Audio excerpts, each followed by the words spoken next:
Hello everyone, my name is Sarah and I will be giving the cooking demonstration for a dish from America, and the one that I have chosen is cornbread. So the recipe that we're going to be working off of is pretty much the basic one, hasn't changed in at least 100 years. The recipe you can find in this nice old book from the turn of the century is the exact same one as in The Joy of Cooking, which is what we'll be working out of since the measurements are a little bit easier to understand. So the first step is to preheat your oven to about 425 degrees Fahrenheit or just over 200 degrees Celsius. At that point you can either put in your baking dish to heat up, alternatively leave it aside and just have it greased and ready to go. So in our main mixing bowl here, we're going to add the first ingredient, which is going to be 3/4 of a cup all-purpose flour. So we'll just put that in. I'm going to be adding some baking powder. So I have that here, and I'm going to measure out 2.5 teaspoons of this.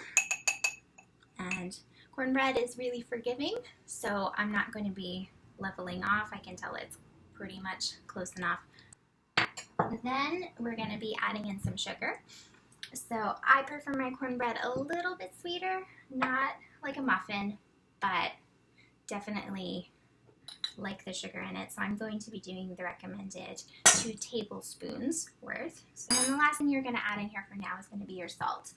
And we just need either 3/4 of a teaspoon, or you can do 1/2 teaspoon. So again, just you can measure this in your hand if you wish. I'm going to give that a really quick stir just to mix them up. And then we're going to be adding in the main ingredient, which is cornmeal.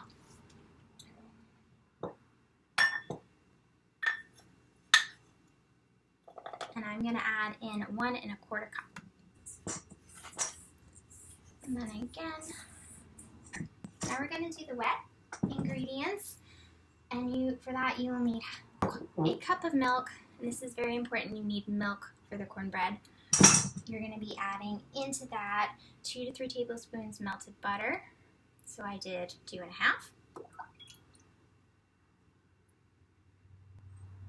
And then 1 beaten egg, last ingredient in there.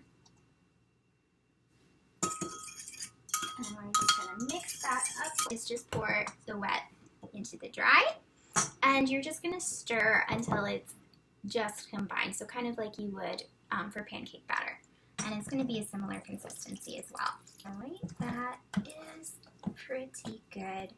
And then again, as you're going to see on here, it's quite loose. And I'm just going to pour in the batter.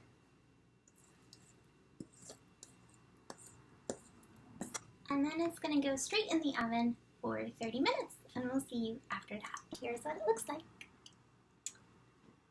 So for me, because it was in a cast iron, it actually only took about 20 minutes. But whenever you stick a toothpick in or a knife and it comes out clean, you'll know it's ready and you can cut it up. And here it is. And then what I like to do is cut it down the middle and put on some butter. And here is our taste test.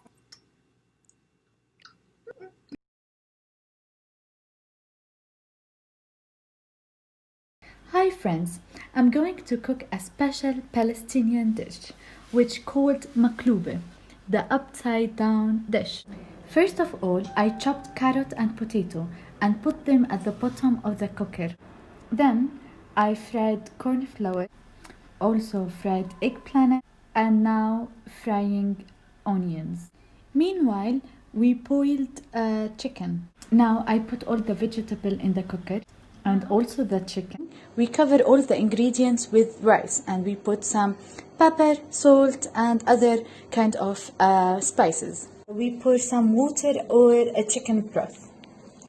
After 40 minutes, ta-da! Served with yogurt and salad, Bon appetit!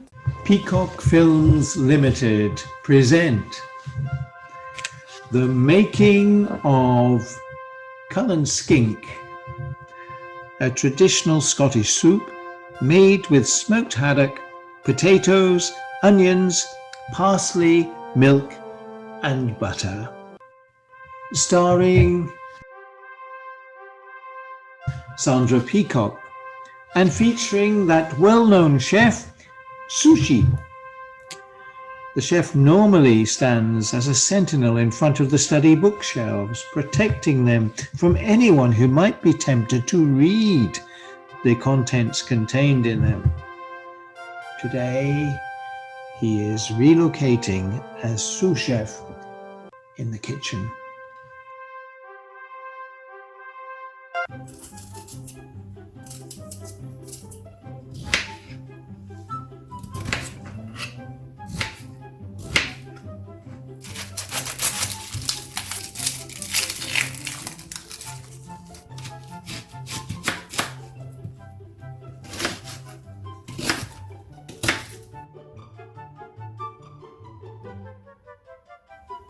The first step is to put the fish into the pot and add water,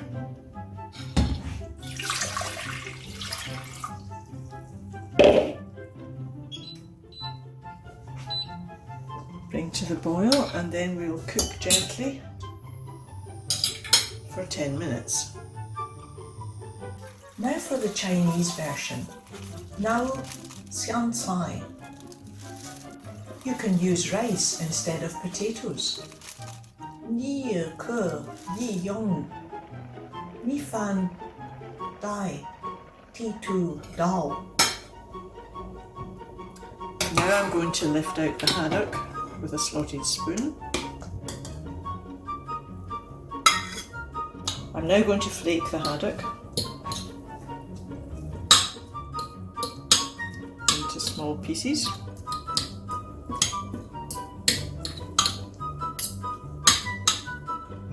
And I will return it to the pot.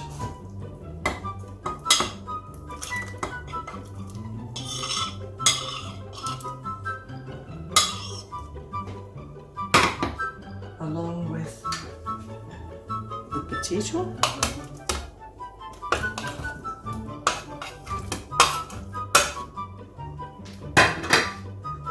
the chopped onion,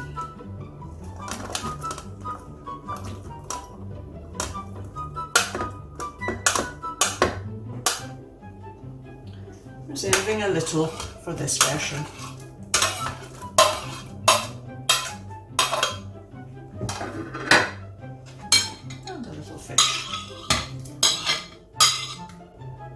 We will now leave this to cook gently for 15 to 20 minutes. Now I will remove this from the heat and mash the potato with a masher. Now we return to the heat. Just put this aside. And now we add the milk and butter,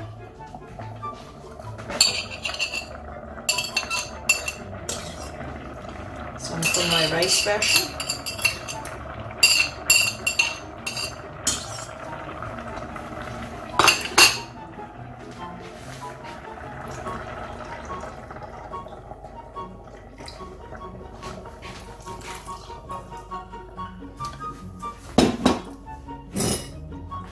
and the chopped parsley.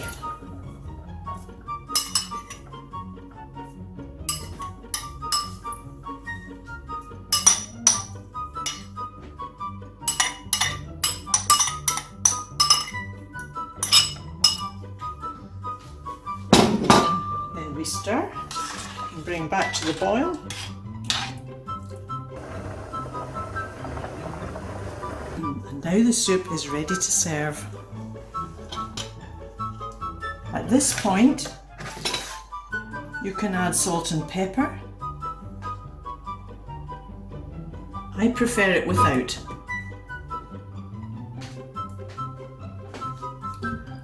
This is the traditional potato version. And this is the Chinese version with rice. Mi fan. The soup still tastes good. Tang, le hong, mei wai.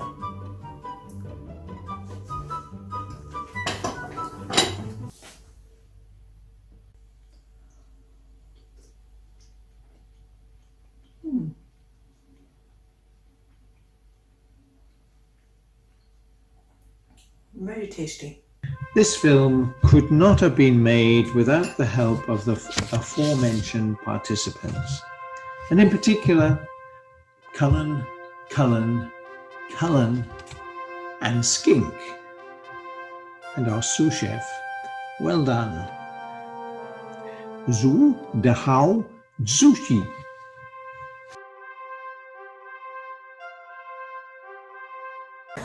Hello friends, tonight I'm making the Indonesian food. This is the special request from Sarah Yang, so I could not decline it, and I'm happy to share with all of you. Now tonight we are making the Indonesian noodle, and first of all I would like to thank Simon McClure for taking part into this hassle of making this video, and enormous thanks for him. Now I'm starting the cooking with the first cutting all the preparation for the carrot, and secondly cutting the preparation for the onion. And don't forget, we also need this garlic to make the flavor become super nice. Hello everyone. Now I'm dipping the noodles into the hot boiling water, and hopefully this will serve as a nice noodle. Thank you. Friends, now we already have the first and the second onion. Now we have the third types of onion, which is the spring onion, that will definitely need to be added here to increase the flavor of the noodle. Hello everyone, now I'm frying the eggs for the noodle.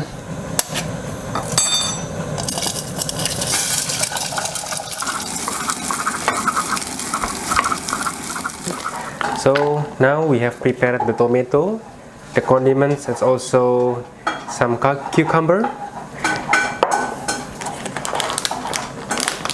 Now we need to have a fresh shrimp.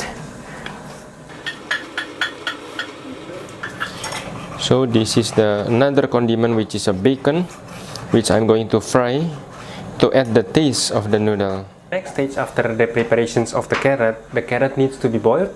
It should be only 4 minutes with the hot water, 100 degrees Celsius. Let the carrot become a little bit soggy, and also directly put the kale. And don't be too long, 4 minutes is the max, and put it up. So now the shrimp is ready. It's cut into 2 pieces, and we need the additional of lime to create the flavor for the final touch. So we put all the onions and we fry this just for about 2 minutes until all the smell comes out nicely. So we put a little bit of sesame oil, and we cook all of this into one until you can see it's really smell nicely. Okay friends, so this is the last final bits of it. First of all, this is the first time for me to know that this is called wok. That is why it's important to have this. We put all the last ingredients as the final destination of our noodle. So this comprises of the white onion, the black dark soy sauce, sweet soy sauce, and a bit of chili powder. Yeah.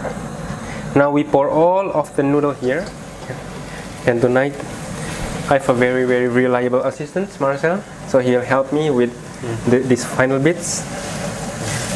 Fish oil, please.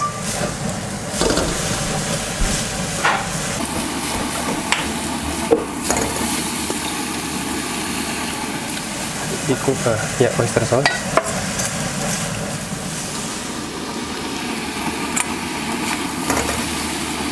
This should be in a very light fire, very mild. And then this is a 1 tablespoon of the salt. You must be aware for those who have a blood pressure. Be really aware. Don't put that too much, otherwise you have a high blood pressure. So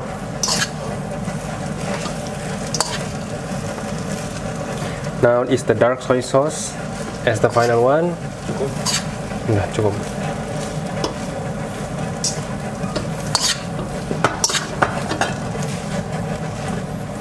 Mix it until the color will be evenly to all of the noodles.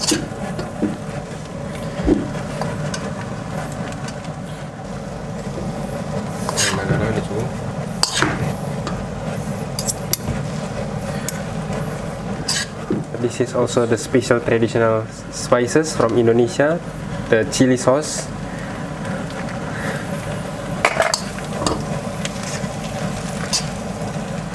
Just to create a little bit of taste.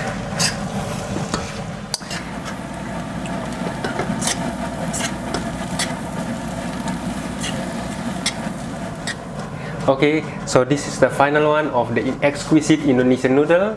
On top of everything, I would like to thank God for allowing me to share this with all of you. And secondly, I would like to thank Simon McClure for all the hassles in taking this video. And later on, guys, don't forget, aside from all the condiment, the most important is love. Put all the love in your work and it will be very nice. Thank you. Bye. Heavenly Father, thank you for this amazing food that you give to us. And thank you for your many blessings. In Jesus' name. Amen. Amen. Okay, bon appetit.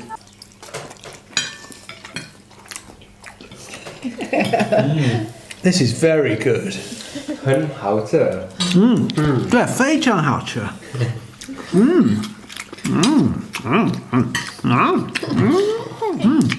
不错，不错。Yeah. Bye bye. Bye. Hello, my name is Seon and I'm from South Korea, and I'm here to show you how to cook Korean traditional food called kimchi jjigae. So I'm gonna introduce some ingredients that we need. Firstly, this one is called kimchi, and we usually use sour kimchi, which is a little bit over fermented, but I just bought it from an Asian supermarket. This one is pork belly, and actually any part of pork is fine, but I prepared pork belly for today. And we have chilies and onions, green onions and minced garlic. This one is soy sauce, and this one is pepper powder, but if you don't have this one, you can simply skip it. So first, put some pork into a pot.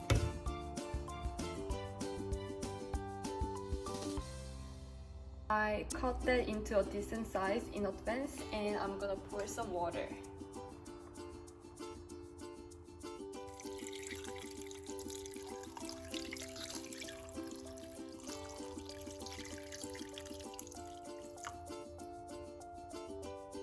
And let's turn on the heat. Oh, I didn't really. I reduced to medium heat and allow it to simmer for at least 10 minutes. So let's add some more ingredients.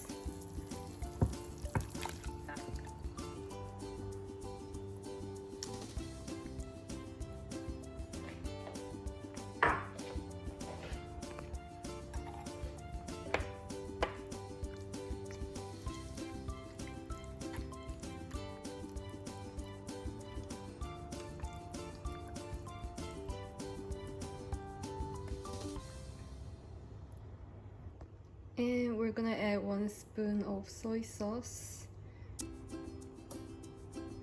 And lastly, minced garlic. And lastly, a little bit of chili powder like this.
Good morning everyone. We're making Irish soda bread today.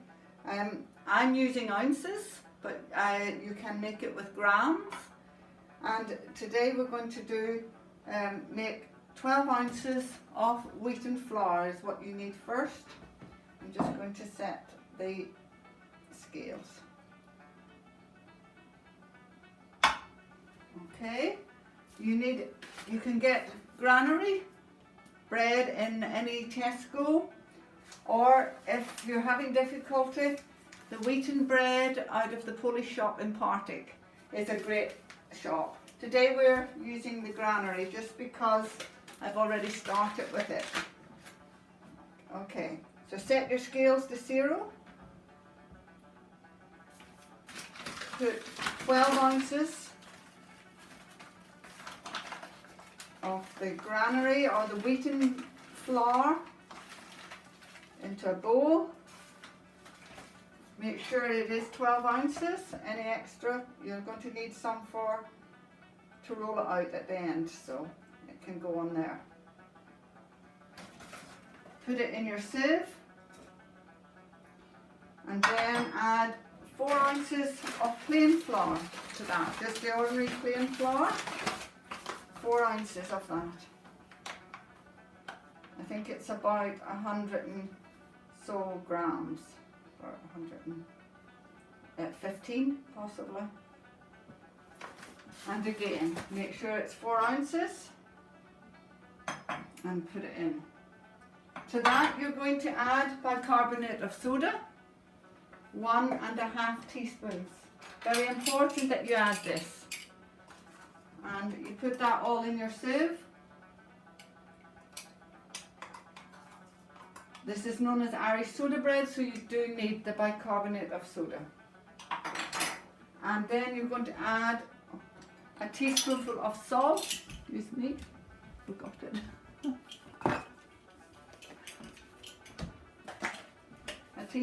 A half teaspoonful, sorry, not so much. And you can have less if you would like less. Half a teaspoonful of salt. But don't forget to put it in because it's important to the bread. And then to that, you're going to sieve that through. And then to that, you're going to add buttermilk. Now, in the past, it's been easy to get buttermilk at Tesco and it comes like this, or in other shops.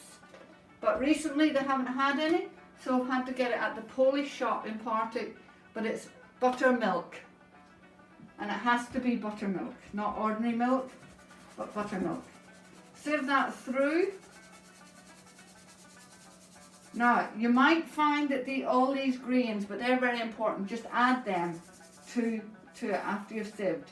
The idea of sieving is to make it light, and then just stir that through. Very lightly stir it through. To that you're going to add 2 ounces of butter or margarine. It's up to yourself what you use, it doesn't matter. Butter is probably slightly richer, but if you need it soft, so if you haven't softened it, just use the margarine and it'll be fine. Okay, just 2 ounces. It's not very much in your bread. You don't need much, and you don't need any sugar at all in this bread, and it's not a yeast bread, so it doesn't need to rise. And just make sure you can get it through your flour. Use your fingertips, don't use your whole hand, just your fingertips. And give it plenty of air, and you should end up with just it through the bread, just through the flour. Okay, it's nearly there, not quite, there's a few lumps left, just make sure it all gets through. And that's it, nearly done. Don't want any lumps in it, if you can. You will, as you're doing it, you'll feel the grain, but that just adds to the nutty flavour of your bread. So that's all through. Okay, and to that we're going to add the buttermilk. Just move that away. And it's 14 fluid ounces, or about 375, I think, in milliliters. Okay. Use your spoon. Couldn't find it there. Okay, to add it. I'm just going to add as much as you feel you need. It'll take most of it, if not all of it. I'm just adding it all because I'm used to doing it. It makes a sticky dough to start with. Use your spoon to stir it in.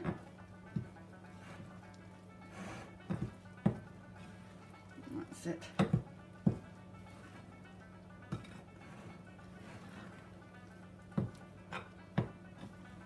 And as you can see, it's sticking to the spoon and sticking to my fingers. That's absolutely fine.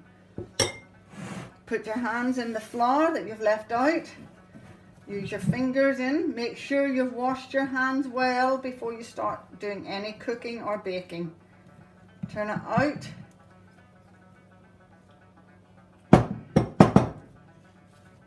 Okay. And the flour on your hands should help it not to stick so much to your hands. Okay. Make sure you've got all the last bits on it. Don't want to lose any at this stage. Give it a gentle knead. It doesn't need a big knead, just a gentle knead.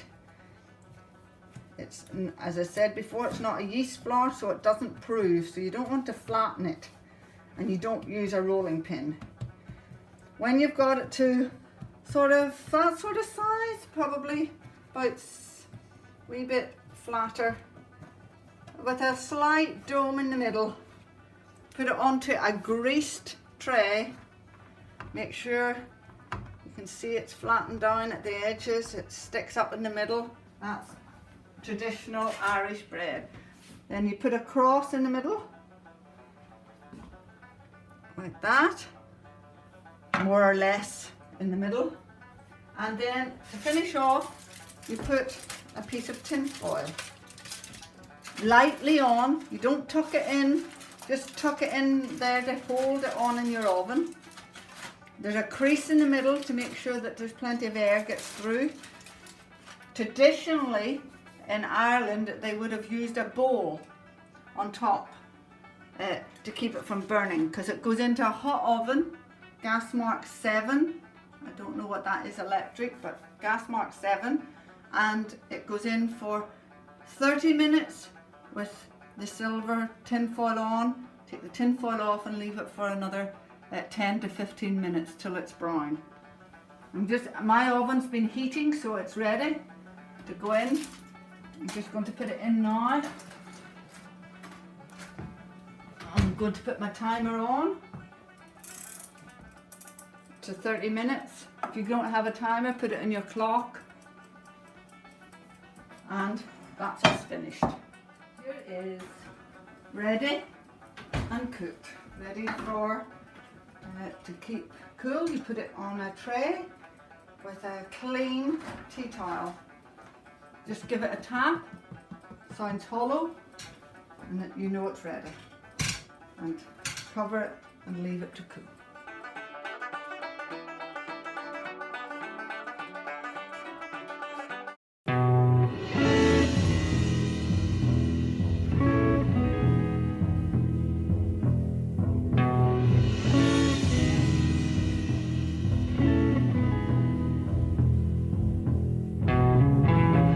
Welcome to Peter's fantastic video of an excellent meal that you can cook for yourself very easily. I've got some of the ingredients out and I've started the preparation already. You need to select a cheese. I like mature or extra mature or even vintage mature cheddar cheese, and you need to slice that accurately. Very important, the accuracy of this. I'll just do one for you. I've already prepared some, but you'll see uniform thickness, uniform size. There is some that I prepared earlier. Now, very, very important that you get that right. Now, you can use many different types of bread for this. Today, I'm using the bread that Anne baked earlier for us. You will see the video on how to make this bread yourself.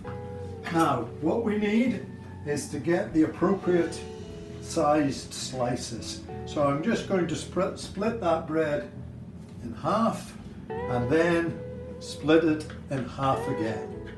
And I will show you on this quarter of the Irish soda bread what to do. Now, you need a reasonable thickness of bread. So let's look at that. That's probably about the right size and thickness. Now, how many slices really depends on how hungry you are. I'm going to do some for myself this evening, so I'm just going to cut the whole quarter of the loaf because I'm not that hungry. Now, as we can see, we have it laid out there. So we have all the ingredients in place for a fantastic meal. We've cut the cheese properly. We've cut the bread properly. Very, very important. Now, we lay the cheese on the bread. You might say, very easy. Well, up to a point, it's very easy. Let's have a look at the coverage of these slices of cheese on the bread. Now, the test of a good cheese on toast is, can you see any bread? If you can see a little bit of bread, it's not quite right. So that's why we have extra pieces, and we make sure that we fill any of the spare slots. And if you've got an extra bit left, a little bit of extra thickness doesn't do amiss. So there we are. We've got our little pieces of bread. I've got my grill on ready. As you can see, I've got my coffee pot ready there as well because I like good, strong, rich coffee to go with this. So now we have the key of placing the bread with the cheese on the grill, ready to go. Very important that you get this right. And again, just double check that there's no little bits of bread showing. Now this last bit is a little bit awkward because it's not flat. However, I think we've managed to do that. Under the grill, and that will go for 3 or 4 minutes. We're not going to watch that. We'll come back at the end when it's ready. So, everybody, here we are. Now, just look at that.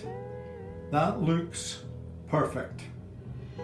We have the cheese well and truly toasted on top of the bread.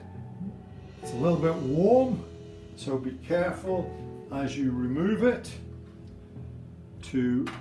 And you can see we've had more than enough cheese because it's dripped onto the grill, and that's what I like to see. Now, you will note here that we have one failure. There's a little bit of bread there, so we would take that bit of cheese and just stick it onto that edge so that it covers the bread in total.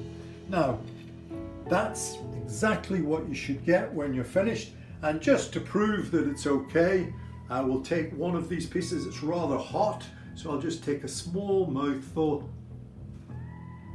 Oh, absolutely fantastic.